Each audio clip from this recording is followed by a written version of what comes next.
Hello, scholars. Let's begin our discussion of the interwar period, also known as the Age of Anxiety. We will be discussing Chapter 26, the start of what happened after the First World War, leading us into discussion of the Great Depression, and then, of course, a rise of our totalitarian and fascist dictators. So let's go ahead and begin.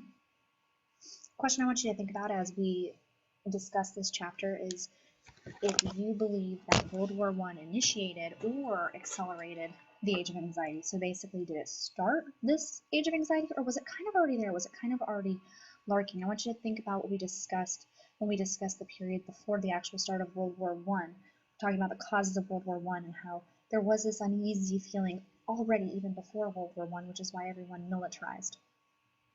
Following World War I, we have several democracies. You know, the democracies we've talked about before, constitutional monarchies, Britain, Italy, France, democracy. The Weimar Republic is a new democratic government, which we talked about once the Tsar, the Kaiser abdicated. Czechoslovakia, the new country of Czechoslovakia. Our communist Soviet Union, which is under the leadership of Lenin at the time. What's left in Europe is a disaster.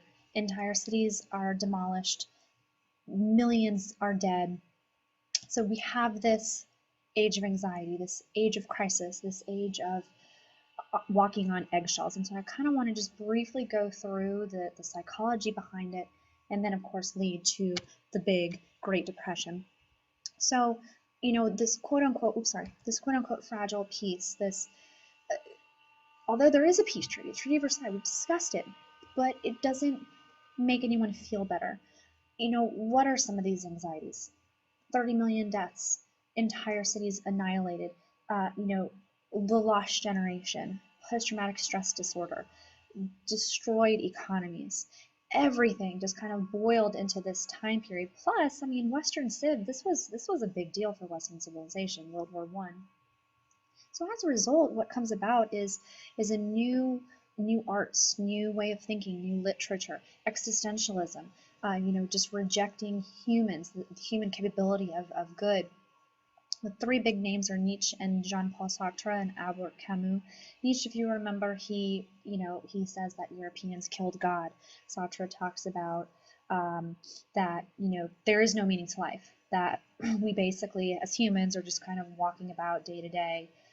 He was attracted to communism, again, the whole equality.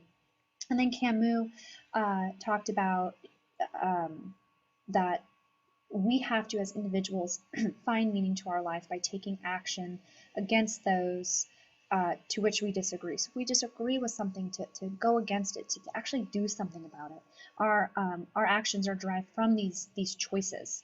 And he also believed that people needed to break away from their religious beliefs or their political ideologies. Wilson's idea of self-determination, many countries did get autonomy, for example, Poland, Czechoslovakia.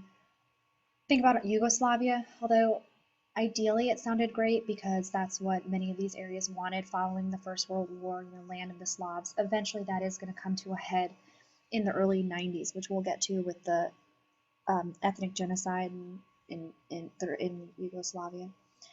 Poland is an interesting story because if you go back, a couple hundred years, Poland has been divided, partly by the Germans, partly by the Russians, and so now this brand new country of Poland, they had a really uphill battle. They had multiple languages, they had multiple currencies, legislative systems, they had, even little things like, I have on here, railway systems, because the Russians do it this way, the Germans do it this way, the Poles started doing it this way. Poland had a very, very hard time really moving forward. The pictures you're looking at is, I think we talked last chapter, partly another thing of, these countries recuperating is building up cities, building memorials, just mourning over the loss of loved ones. So let's take just a brief look at Germany, because obviously Germany got the bulk of the Treaty of Versailles. The government at the time, the Weimar Republic, it is a democratic country at this point. They have very little not very little, they don't have any democratic tradition. So the Weimar Republic is faced from threats from both the left and the right. From the left, one of the first threats that they're faced with is the Spartacus rebellion, and it's led by Karl Lichtenberg and Rosa Luxemburg. And both of these are communists, and they attempt to take over the Weimar Republic. The Free Corps, what the Free Corps is volunteer army that successfully puts them down. They work for the Weimar Republic, and they put them down. But I give you this example because, it ends up quickly overthrown, but I give you this example to show that the Weimar Republic faced issues from both sides. Part of the Versailles Treaty, of course, was cutting out Germany and making Poland. But then also, if you look at this map, we briefly talked about this during World War I. But if you look right here, this little chunk of territory, this Danzig Corridor, the Polish Corridor, this was technically free territory. And what's fascinating about that is Hitler is going to bomb that first when he starts World War II. Germany is also recovering from the war. They have a economy in shambles, and they're supposed to pay $33 billion reparations. And they're also still seething from Article 231, which was the War of Guilt Clause. So as a whole, the Weimar Republic really has a lot of obstacles. The next big obstacle that they're faced with is the Kapp Putsch, and that was in 1920. And these are right-wing militaristic conservatives, and they attempted to take over Berlin. So very much like the Spartacus one, just right versus left, and the Free Corps again put it down. Two examples of showing you what the Weimar Republic is faced with. What happens is by 1921, so 1919 is Treaty of Versailles. By 1921, the Germans are able to pay, but by 1922, the Germans basically say, we have no money. We have no money to build ourselves. We have no money to pay you back. There's nothing we can do about this. John Maynard Keynes, the British economist we've talked about before, he is warned about punishing Germany too harshly. He warned about this. He foreshadowed about this. So he's in an understanding. However, the French, they're still reeling from seeking revenge, and they're not okay with it. And so as a result, in January of 1923, the French occupy the Ruhr Valley. And basically, the Ruhr Valley is an industrialized area in Germany. And this is what the Germans do is they react in a passive-aggressive way. And so what the Germans do is they start printing off thousands of German marks, just printing off German marks. And if as you know, if you just print off money that's not backed to anything, this results in inflation. So I give you some statistics here that are pretty interesting. 1914, the start of World War I, $1 American equaled 4.2 marks. By the time of the Ruhr Valley incident in 1923, $1 American equaled 4.2 trillion marks. And basically, the paper money is useless. At this point, when women would go shopping for food or whatever, and they would have wheelbarrows of paper money, because think about it, 4.2 trillion marks to buy, I don't know, a stick of butter. When they would get robbed for the wheelbarrow, because the wood in the wheelbarrow was more valuable than the money. So literally, we're at a stopping point. Their money is useless. So the Chancellor of the Weimar Republic, if you recall, we have a president and chancellor in the Weimar Republic. So the Chancellor, Stresemann, he is more of a moderate man. And him and Poincaré is the Prime Minister of France. They are moderate, and they're willing to work together, and they're willing to work on something. It's obvious that the Germans can't pay, and Poincaré is willing to accept this situation. Now, I know we're not talking about Hitler yet, and we're going to do an intense amount of Hitler talk coming up, but I want to point out, to make some cross-references, that in 1923 is the same time that in Bavaria, not too far away, Hitler has his beer hall putsch. And if you remember, putsch means coup in German, and he attempted to overthrow the state of Bavaria, and it was unsuccessful. He had his Nazi thugs, but he was overthrown. He was put in jail, not overthrown, but he was put down, and he was put in jail. And why this is important? Because his jail sentence was 5 years, and he only lasted 8 months. But more importantly, while he was in jail, he wrote his Mein Kampf, and his Mein Kampf is his book that has his collection of his thoughts and who he hates and everything. We're going to go way more in depth in the Mein Kampf, but I just want to throw that out there just because at the same time, all of this economic disaster is happening. This is what's going on in the rest of Germany. 1925, Hindenburg is elected as the president of the Weimar Republic, and Hindenburg was a traditional military man, very successful in World War I against the Russians on the Eastern Front. He's an older gentleman. He's voted in because he's a name that's familiar to the Germans. They are desperate for help. They're desperate for anybody to fix their situation. So basically, following the Ruhr Valley incident, we have, quote unquote, hopeful years.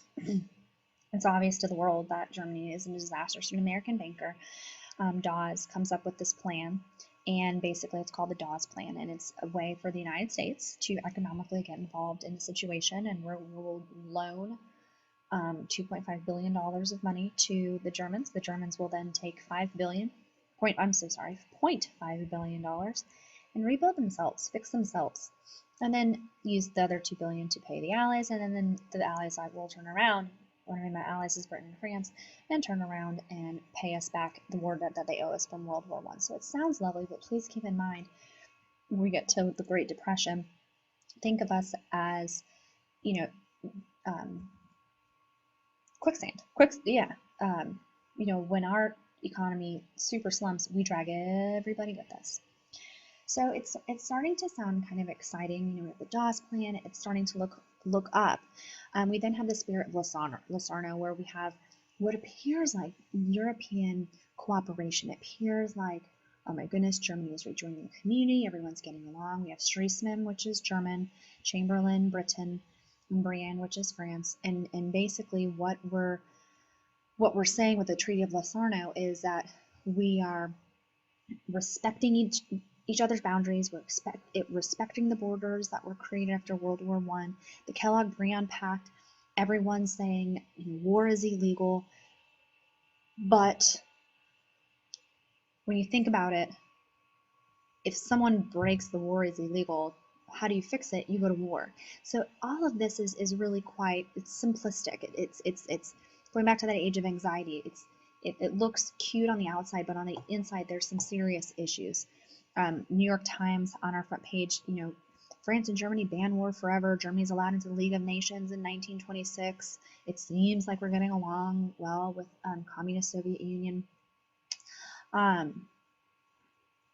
Part of the Treaty of Locarno as well, talking about the borders, is that Germany and France are basically in agreement of their borders of Belgium and their agreement everything. However, Poland is never mentioned, and I think that's something to keep in mind as we move forward and think about the start of World War I is when we talk about Poland and Germany going into Poland, it's just interesting that it's kind of almost foreshadowing what's to come. Keep that in mind.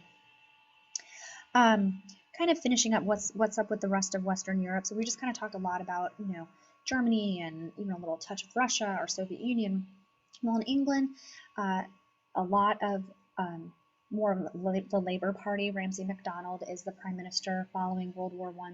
Following the Great Depression, it will switch to the conservative side, but more on the liberal side after World War I, with social equality.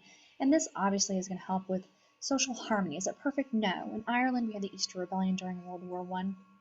Ulster was created after World War I. That's Northern Ireland. That's part of the United Kingdom. That is the Protestant portion of Ireland. 1922 is Southern Catholic Ireland, separate from Ulster. We're going to finish there for now, and we will pick up with the Great Depression next time. Thank you for your time, and I will see you in class.